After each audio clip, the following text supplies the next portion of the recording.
से नहीं हूँ, एजुकेशन के फील्ड से नहीं हूँ। मैं एक कलाकार हूँ, एक आर्टिस्ट हूँ, एक क्रिएटिव इंसान हूँ। और आप लोग बेहतर जानते हैं एजुकेशन के बारे में। इतने साल से आप एजुकेशन चला रहे हैं। पिछले कुछ साल से मेरा अनुभव हुआ है, चूंकि मैंने कुछ फिल्में की हैं। एक फिल्म थी तारे ज़मीं पर, और अभी हाल ही में मेरी जो फिल्म आई है 3 इडियट्स, ये दोनों फिल्में एजुकेशन के टॉपिक पर हैं। तो लिहाजा मैं इस वजह से मैंने काफ़ी रिसर्च की एजुकेशन के ऊपर, और कुछ चीज़ें मेरे सामने आई हैं और वो चीज़ें मैं आपके सामने रखना चाह रहा हूं। आज यहाँ पेरेंट्स हैं, एजुकेटर्स हैं, टीचर्स हैं, बच्चे भी हैं। हो सकता है पता नहीं मैं कितना सही बोल रहा हूँ, गलत बोल रहा हूँ, लेकिन मेरे कुछ विचार हैं जो मैं आपके सामने रखना चाहूँगा एजुकेशन से जो जिनका संबंध है। और वो ये कि सबसे पहले तो हर बच्चा खास होता है। ये मैंने डिस्कवर किया अपने रिसर्च में। हर बच्चा खास होता है। हर बच्चे में हमारी तरह, आपकी तरह और हमारी तरह, हर बच्चे में कुछ ना कुछ काबिलियत होती है, कुछ ना कुछ कमजोरी होती है। मुझ में भी कमजोरी है, काबिलियत है। आप में भी कुछ ना कुछ काबिलियत और कमजोरी है, और हर बच्चे में कुछ ना कुछ कमजोरी और काबिलियत होती है। और हमें as parents, as elders, as education system, हमें हर बच्चे की खासियत को पहचानना है, उससे मदद करनी है। उसकी क्या खासियत है, उसका क्या दिल चाहता है, उसे किस चीज में खुशी मिलती है, वो हमें उसको हेल्प करना है कि हम उसको वो ढूंढ सके, और उसमें हमें सपोर्ट करना है। और जो उसकी कमजोरी है उसमें हमें उसको सपोर्ट करना है। मुझे अक्सर एजुकेशन इंस्टीट्यूट्स मुझे बोलते हैं कि हम हमारे स्कूल में सारे बच्चे पास होते हैं, हमारे स्कूल में सारे बच्चे फर्स्ट आते हैं, या हम जो बोर्ड एग्जाम है उसमें हमारे सारे बच्चे पास होते हैं। मुझे एक सवाल पूछना है कि हमारे कितने बच्चे खुश हैं? सबसे बड़ा सवाल मेरा ये है, how many of our children are happy? और वो जो हैप्पीनेस कोशेंट है ना, वो मेरे लिए सबसे अहम है। क्योंकि देखिए, पढ़ाई लिखाई तो हम सीख ही लेते हैं। जब मुझे कोई चीज सीखनी होती है तो मैं कुछ ना कुछ करके सीख ही लेता हूं। हमारी फिल्म 3 इडियट्स जब रिलीज होने वाली थी, रिलीज से पहले हमने कई स्क्रीनिंग्स रखे थे, टेस्ट स्क्रीनिंग जिसको हम कहते हैं, जिसमें कि हम ऑडियंस जैसे आप लोग हैं उनको बुलाते हैं, फिल्म दिखाते हैं, उनसे पूछते हैं कि फिल्म कैसी लगी। ऐसे एक टेस्ट स्क्रीनिंग हमने किया था। बंबई में एक फैक्ट्री में कारीगर लोग काम करते हैं, तो करीब 25-30 कारीगर आए थे उस स्क्रीनिंग में। स्क्रीनिंग के बाद उनका एक कारीगर था, उसने मुझसे एक सवाल पूछा। उसने मुझसे ये पूछा, आप लोगों ने फिल्म देखी है 3 इडियट्स? उसने मुझे एक सवाल पूछा जो बहुत कमाल का सवाल था। उसने मुझे ये सवाल पूछा कि सर, पिक्चर के अंत में हमें पता लगता है कि आप तो रणछोड़ दास थे ही नहीं, रैंचो तो थे ही नहीं आप, तो सर्टिफिकेट तो आपको मिला नहीं, वो तो जावेद जाफरी को मिल गया। तो आप इतने बड़े साइंटिस्ट कैसे बन गए? इतने बड़े पेटेंट्स, 400 पेटेंट्स, जापानी लोग आपके पीछे पड़े हैं, तो आपको सर्टिफिकेट तो मिला नहीं, तो आप इतने बड़े साइंटिस्ट कैसे बन गए? बहुत ही अहम सवाल है ये, बहुत ही इंपॉर्टेंट सवाल है। और ये जो मुद्दा है उसके हार्ट में जाता है ये, कि जब मैं एग्जाम के लिए रट के जवाब देता हूं और वो जवाब में मुझे नंबर मिलते हैं और मैं पास हो जाता हूं, तो मेरे हाथ में एक पर्चा आता है जो मुझे कहता है कि मैं पढ़ा लिखा हूं। लेकिन वाकई में पढ़ा लिखा हूं या नहीं, ये अभी तक हमको श्योर मालूम नहीं है।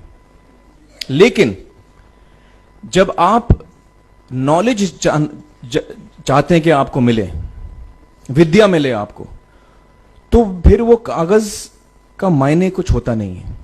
तो मैंने उसको जवाब में 2 सवाल पूछे। मैंने बोला उसको कि भैया, आपको क्या लगता है मैं अच्छा एक्टर हूं? उसने बोला हाँ, देश भर में आप सब लोग मानते हैं आपको, आप अच्छे एक्टर हैं। मैंने उससे कहा कि भैया, मेरे पास कोई सर्टिफिकेट नहीं है जो कहता है कि मैं अच्छा एक्टर हूं। मेरे पास कोई कागज नहीं है जो मुझे बोलता है कि मैं अच्छा एक्टर हूं। मैंने फिर उससे एक सवाल पूछा कि मैंने सुना आप बहुत अच्छे कटर हैं, आपके जो बॉस मुझे बताते हैं कि आप उनके मेन कटर हैं और आपकी बड़ी इज्जत करते हैं वो। आपके पास कोई पर्चा है, सर्टिफिकेट है जो मुझे बताता है कि आप कटर हो? उसने बोला नहीं सर। तो मैंने बोला आपका जवाब आपको इधर ही मिल गया। Education is beyond marks, education is beyond grades, education is what you learn. और मेरी इच्छा है कि हिंदुस्तान में हम एजुकेशन को इस नजरिए से देखें कि हम अपने बच्चों को वाकई शिक्षा दें। और शिक्षा हम खुशी से दें, क्योंकि शिक्षा में सिर्फ ज्ञान नहीं होता, शिक्षा में एक और चीज मिली हुई होती है, वो ये है कि हम अपने बच्चों को डेवलप करते हैं एज ह्यूमन बींग्स। आगे चल के वो जिंदगी में अच्छे इंसान बने, आगे चल के वो अपने पैरों पे खड़े रह सकें, आगे चल के वो इज्जत की जिंदगी जी सकें, आगे चल के वो दूसरों के बारे में ध्यान रखें, आगे चल के वो किसी के चेहरे पे मुस्कुराहट ला सकें, आगे चल के वो किसी की मदद कर सकें। This is what we should develop of our children. ये मेरी फीलिंग है। मैं जहां भी देखता हूं, ये मेरे साथ भी हुआ है जब मैं छोटा था। जब से हमारे बच्चे छोटे होते हैं, जब से बच्चे पैदा होते हैं, बच्चा घर आता है, हम बच्चे को पूछते हैं भाई मार्क्स कितने मिले, फर्स्ट आया कि सेकंड आया? वो बोलता है सेकंड। सेकंड आया तो अरे फर्स्ट नहीं आया, डांट पड़ती है उसको। जो बोलता है मैं 10th आया तो उसकी तो हालत ही बुरी हो जाती है। बच्चे को लगता है यार ये फर्स्ट आना बड़ा जरूरी है। उसको रेस में हम पूछते हैं तुम रेस में फर्स्ट आए कि सेकंड आए? में हम उसको बचपन से, जब से वो केजी लोअर केजी में होता है, जब लोअर केजी में रेस होती है, चमचा मुंह में लगा के उसमें नींबू डाल के भागते हैं। उसमें भी हम बच्चे को पूछते हैं अरे मेरा बेटा फर्स्ट आएगा, ला बेटा मेरा फर्स्ट आना, मतलब पेरेंट्स चिल्ला रहे हैं बेटा भागो, मतलब नींबू लेके भागो। तो उसमें होता क्या है कि बच्चे को लगता है कि यार ये बड़ा जरूरी है। मेरे पेरेंट्स को हमेशा, मेरे पेरेंट्स मुझे एक ही सवाल पूछते हैं, मैं फर्स्ट आया कि नहीं। उसके जहन में ये बात बैठ जाती है कि मेरे को अव्वल आना है, मेरे को कंपीट करना है, मेरे को बाकी लोग से आगे निकलना है। टीचर्स भी यही सवाल उसको पूछते हैं आमतौर पे, मेरे साथ हुआ है। होता क्या है कि जब वो बच्चा 21 साल का होता है तो वो बड़ा सेल्फिश हो जाता है, और उसको सेल्फिश हमने बनाया, हमारे सिस्टम ने बनाया। वो अपने बारे में सोचता है और किसी के बारे में नहीं सोचता, क्योंकि यही हमने उसको ट्रेन किया बचपन से। बचपन से हमने उसको यही ट्रेन किया कि बेटा तुम पहले आना, बाकी सब लोग को भूल जाओ। तो जब वो नौजवान बनता है तो उसका नजरिया सोसाइटी की तरफ यही हो जाता है कि भैया मुझे आगे बढ़ना है, बाकी सब बाय हुक और by crook I must succeed, I don't care about anybody else.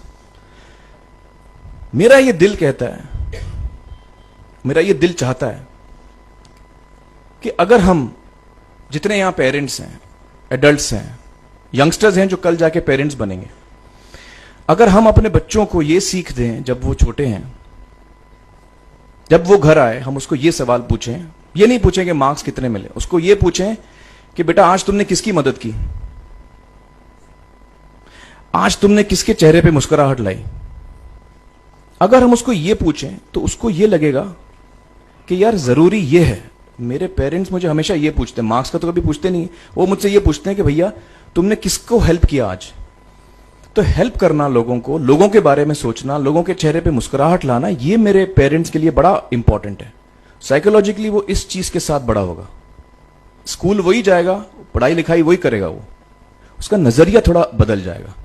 जब वो बच्चा नौजवान बनेगा, 21 साल का होगा, और सारे बच्चे उस उम्र के जब 21 साल के होंगे, हमारी सोसाइटी चेंज हो जाएगी।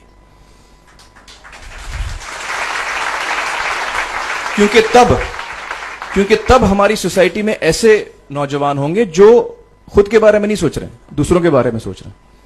तो मुझे लगता है कि सबसे बड़ी चीज जो हमारे एजुकेशन सिस्टम में मैं देखना चाहूंगा, जो मैंने अपने स्कूल लाइफ में नहीं देखी, कि हमको ये अहमियत इस पे दी जा रही है कि हम अपने आसपास के बच्चों को कितना हेल्प कर रहे हैं। ये एक बहुत बड़ी तब्दीली अगर आ जाए तो मुझे लगता है कि हमारा देश बहुत सुधर सकता है, बहुत बदल सकता है।